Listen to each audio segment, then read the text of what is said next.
Mga bro, akala nyo ba lahat ng barkong galing sa Australia ay para lang sa kanila? Hindi, mga bro.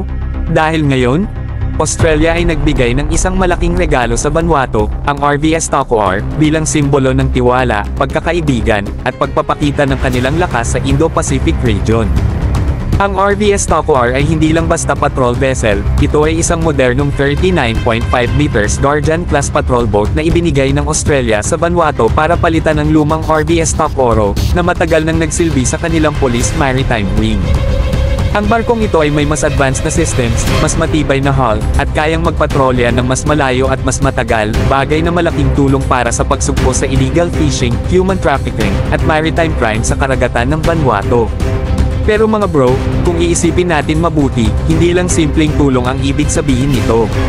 Isa rin itong strategic move ng Australia para ipakita sa buong Pacific region, lalo na kay China, na hindi sila basta-basta magpapaiwan sa pagpapalakas ng kanilang impluwensya. Sa panahon ngayon na tumitindi ang kompetisyon sa pagitan ng Beijing at Canberra, ang ganitong mga gift ships ay hindi lang tungkol sa tulong, kundi tungkol din sa power projection at diplomacy through defense. Ang RVS Taqo'ar ay simbolo ng proteksyon sa kanilang mga karagatan, seguridad ng kanilang mga mamamayan, at respeto mula sa kanilang mas malaking kapitbahay. Kung tutusin mga bro, ganitong klaseng partnership ang kailangan din ng Pilipinas, isang kombinasyon ng trust, capability, at long-term cooperation.